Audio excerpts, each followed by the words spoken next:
pertanyaannya, apakah ibu merasa keberatan? Bukan, ibu kan punya suami. Nah, tapi kenapa kok nggak suaminya aja yang kerja? Kenapa kita harus ikut kerja gitu? Nah itu. Sosiologi juga ya pasti ngerti Makanya. jawabnya. Oke, perubahan sosial ya, perubahan sosial itu salah satunya kan mengubah nilai, sikap, norma ya, bahkan peran ya. Kenapa wanita yang bekerja banyak faktor ya yang buat wanita bekerja, bisa faktor internal, bisa eksternal. Kalau internal lebih pada keinginan untuk bisa eksistensi diri, bisa mengembangkan diri, Aktualisasi. bisa aktualisasi.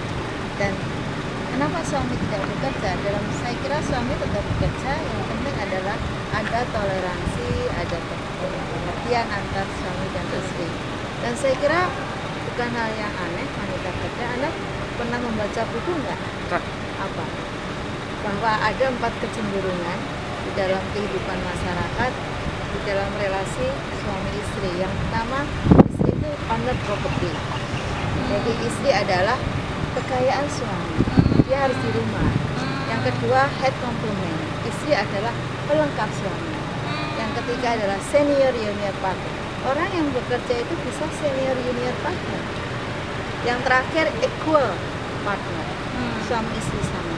Nah, saya kira fenomena itulah yang menjadikan kita juga memilih untuk bekerja karena sesuai dengan perubahan kita. Yang penting, bekerja tetap punya tanggung jawab. Tapi kalau bagaimana cara membagi waktu antara keluarga dengan pekerjaan? Keluarga dengan pekerjaan? Selalu bisa, itu saya rasa sangat tergantung dengan kesepakatan dan kesepemahaman antara suami dan istri. Jadi tidak masalah, semua sudah ada tugasnya masing-masing.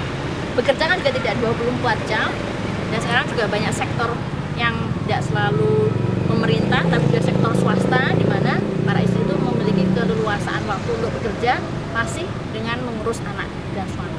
Tapi dengan begitu kasih sayang Tidak. jika anak itu rasanya kurang Kasih perhatian. sayang itu bukan ditentukan oleh waktu. Kuantitas. Kasih sayang ditentukan oleh kualitas. Jadi saya kira manajemen waktu itu sebetulnya yang penting adalah bikin target yang jelas, bikin schedule yang jelas, ada komitmen yang jelas terhadap apa yang dibikin. Yang penting itu skala.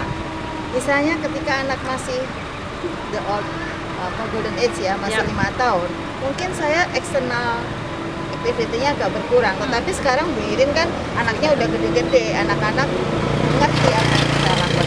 Dan yang terpenting libatkan anak di dalam sebuah proses. Supaya memahami apa yang kita Memahami. lakukan, proses Kalau yang kita lakukan. kalau nanti misalnya Last question. last question. Last question. Last question. Sama Last Frey. question. Kalau misalnya nanti suami itu menyuruh ibu untuk berhenti kerja, itu gimana, Bu? Apa menurut apa gimana? Kalau misalnya, wah, udah deh di rumah aja ngurus rumah tangga yang benar. Ini jawaban yang sudah lama menikah, nanti jawaban yang lebih muda Yang- menikah. Kalau saya yang lama menikah, saya kira yang terpenting bahwa di dalam perkawinan itu ada sebuah kesepakatan dan kita harus jaga kesepakatan itu. Nah, yang terbaik memang harus ada satu keputusan apakah saya boleh tidak boleh bekerja itu dibicarakan bersama. Seandainya saya suruh berhenti, saya akan berhenti. Tetapi sampai hari ini suami saya suka sekali bekerja karena Sampai dia ekonomi. merasa beruntung punya istri yang bekerja, lebih dinamis, bisa diajak ngomong, bisa mendidik anak lebih baik sesuai dengan perkembangan zaman. Kalau misalnya Kalau saya mungkin karena ketemu dengan suami itu sebelumnya, sebelum menikah sudah dibicarakan, sudah bersepakat apakah saya boleh bekerja atau tidak. Tentunya sebelum menikah itu tanggung jawab kita kan tidak hanya kepada calon suami kita, tapi juga kepada orang tua. Sehingga suami dalam ini harus memahami apakah manfaat dari saat kerja itu tidak hanya untuk diri saya sendiri atau keluarga saya, tapi juga untuk orang tua.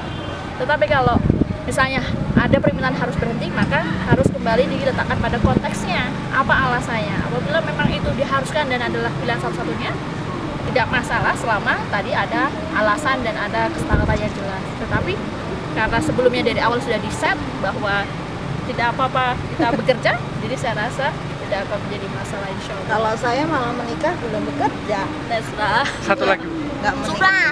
satu lagi. That's the last question. Pesan untuk wanita-wanita muda Oke. sekarang. Ibu, Saya ya. Ibu dulu. Tadi saya ya mungkin saya kira bekerja untuk wanita tidak masalah. Yang pertama, satu, kalau dia sudah menikah harus ada kesepakatan bersama dan harus dijaga rule-nya masing-masing. Jadi kalau dia sudah menjadi ibu, dia tanggung jawab seorang ibu tetap. Jadi wanita yang bekerja menurut pendapat saya tetap harus menjadi ibu yang baik untuk anak-anak. Dan persoalannya sekarang banyak wanita yang ingin bekerja tapi tidak pernah menyiapkan menjadi ibu yang baik. Itu yang menjadi sumber persoalan perceraian, pertengkaran pada awal perkawinan karena tidak ada kesiapan menjadi seorang ibu yang baik. Jadi seorang wanita karier yang pertama, jadilah ibu yang baik untuk anak-anak. Siapa? Pokoknya segala sesuatu yang didiskusikan, tentukan skala prioritas dan membuat kesepakatan, itu saja. Terima kasih. Terima kasih, Bu. Udah ya. Bagi